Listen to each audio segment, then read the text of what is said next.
3. પરમ નિધાનમ શ્રેષ્ઠ ખજાનો. ઈસવીસનની 11મી સદીમાં માલવ પ્રદેશમાં રાજા ભોજ થઈ ગયા. ધારાનગરીમાં રહીને રાજા ભોજે તે સમયે જેવી કીર્તિ પ્રાપ્ત કરી હતી તેવી આજે પણ છે. એમની સુંદર રાજવ્યવસ્થા, જટિલ પ્રસંગોમાં પણ ન્યાય આપવાની કુશળતા તથા વિદ્વાનોની ગુણવત્તાની પરખ વિશેની કેટલીય રમૂજી કથાઓ આજેય લોકમાં પ્રચલિત છે. આવી કથાઓનો સંસ્કૃતમાં રચાયેલો એક સંગ્રહ ભોજ પ્રબંધ નામે જાણીતો છે. આમાં રાજા ભોજને કેન્દ્રમાં રાખીને અનેક ઘટનાઓ વર્ણવવામાં આવે છે, જેમાં કાવ્યાત્મક ચમત્કૃતિઓ ધરાવતા અનેક પદ્યોનો સમાવેશ થાય છે. આ ઉપરાંત જુદા જુદા સમયગાળામાં અનેક સંસ્કૃત કવિઓએ પોતાની વાતને પ્રસ્તુત કરવા માટે રાજા ભોજને પાત્ર તરીકે સ્વીકાર્યા છે. ભોજને લક્ષ્ય બનાવીને રચાયેલી આવી જ એક સંવાદાત્મક કથા અહીં પ્રસ્તુત છે. રાજા ભોજ અને યુવાન પંડિતના આ સંવાદમાં એક કરતાં બીજા પદાર્થની શક્તિમત્તાને ઉપસાવવાનો ઉપક્રમ છે.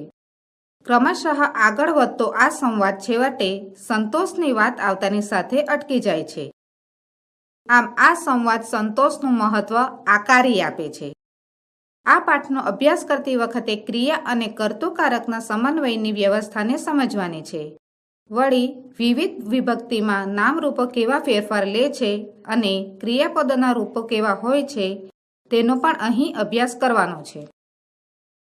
ભોજ નામ નૃપતિ વિદ્યાપ્રિય કલાપ્રિય પ્રજાપ્રિયશ્ચ આસીત. અતઃ તસ્ય રાજસભાયાં દૂરદેશાત અનેકે વિદ્યાવિશારદાઃ પંડિતાઃ સમાગચ્છન્તિ સ્મ.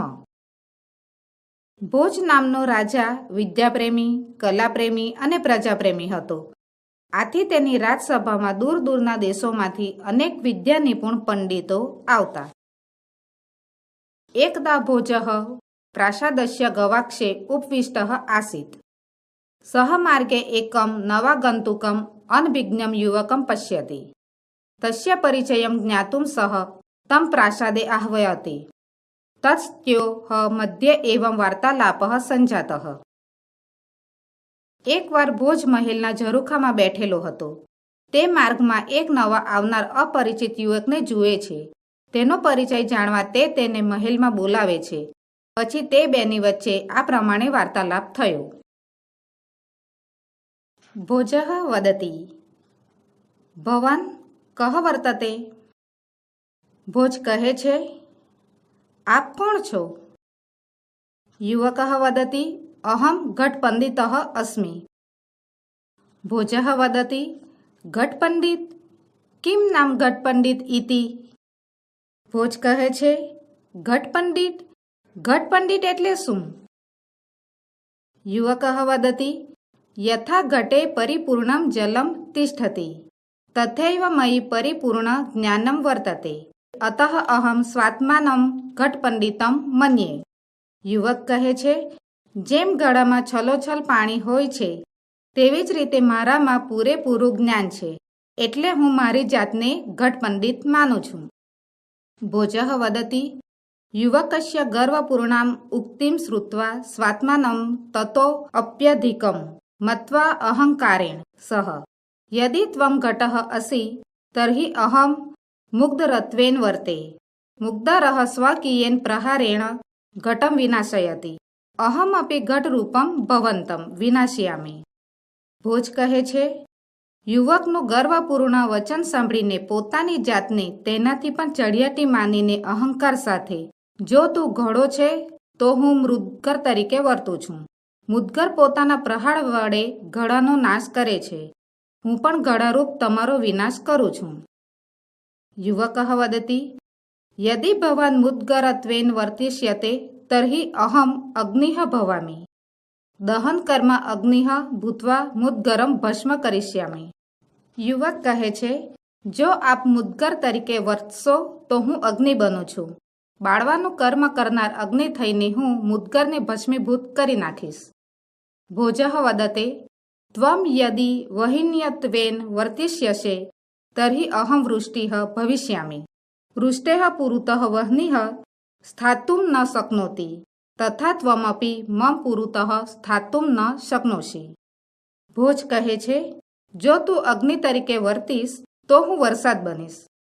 વરસાદની આગળ અગ્નિ ઊભો રહી શકતો નથી, તેમ તું પણ મારી આગળ ઊભો રહી શકીશ નહીં. યુવક વદતિ વૃષ્ટિમ તું વાયુ સ્વબલેન યત્ર કુત્રાપી વાહિમ તું મર્હતિ વૃષ્ટિરૂપમ ભવંતમહમ વાયુ ભૂત્વા એતઃ તતઃ વહિષ્યામિ. યુવક કહે છે, વરસાદને તો પવન પોતાની શક્તિથી જ્યાં ત્યાં વહી જઈ શકે છે. વરસાદ રૂપે રહેલા આપને હું પવન થઈને આમ તેમ વહી જઈશ. ભોજ વદતિ યદિ ભવાન વાત્વયેન વર્તિષ્યતે તર્હિ અહમ વાયુભક્ષઃ ભુજગઃ ભવિષ્યામિ. ભુજગઃ સન સતતમ વાયુરૂપમ ભવંતમ ભક્ષિષ્યામિ. ભોજ કહે છે, જો તમે પવન તરીકે વર્તશો તો હું પવનને ખાઈ જનાર સર્પ બનીશ. સર્પ થતો હું સતત પવનરૂપ તમારું ભક્ષણ કરીશ. યુવક વદતિ ભવાન યદિ સર્પઃ ભવિષ્યતિ તર્હિ અહમ સર્પભક્ષકો ગરુડો ભવામિ.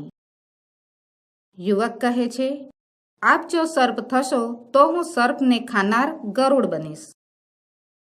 ભોજ વદતિ વાક્યલીમ વર્ધયન ત્વમ યદિ ગરુડઃ અસि તર્હિ અહમ ચક્રધારકઃ વિષ્ણુ વિષ્ણુઃ ગરુડારૂઢઃ ભવતિ.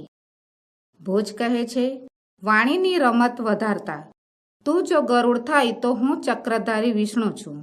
વિષ્ણુ ગરુડ પર સવાર હોય છે. યુવક વદતિ મનસા વિષ્ણું પ્રણમ્ય ચ પાંડિત્યમ પ્રદર્શયન અગ્રે વદતિ યદિ ભવાન ચક્રધરઃ વિષ્ણુઃ તર્હિ અહમ ભવતઃ મસ્તકસ્ય ઉપરી શોભમાનમ મુકુટમ અસ્મિ મુકુટમ સદા મસ્તકસ્ય ઉપરી એવ સંતિષ્ઠે. યુવક કહે છે, મનથી વિષ્ણુને પ્રણામ કરીને પંડિતાઈ બતાવતો તે આગળ બોલે છે, જો આપ ચક્રધારી વિષ્ણુ હો તો હું તમારા મસ્તક ઉપર શોભતો મુકુટ છું. મુંગત સદા મસ્તકની ઉપર જ રહે છે. ભોજ વદતિ યુવકસ્ય પાંડિત્યમ અનુભૂય તર્હિ મુકુટસ્ય ઉપરી શોભમાનમ પુષ્પમહમ એવમહમ અધુના તવો પરી સ્થાસ્યામિ. ભોજ કહે છે, યુવકની પંડિતાઈ અનુભવીને તો હું મુંગટની ઉપર શોભતું ફૂલ છું, એમ હું અત્યારે તારી ઉપર રહીશ.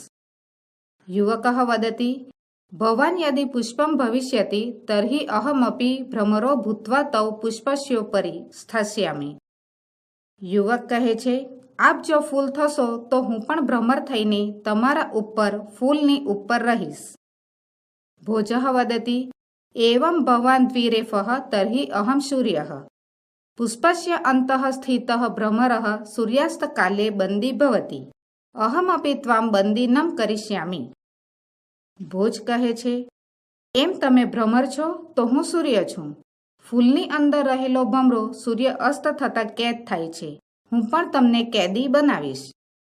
યુવક વદતિ અહો ભવાન સૂર્યસ્તઃ અહમ મહાપ્રભાવી રાહુઃ રાહુસ્ત સૂર્યમ ગ્રસ્તે. યુવક કહે છે, વાહ, તમે સૂર્ય છો તો હું મહાપ્રભાવશાળી રાહુ છું. રાહુ તો સૂર્યને ગળી જાય છે.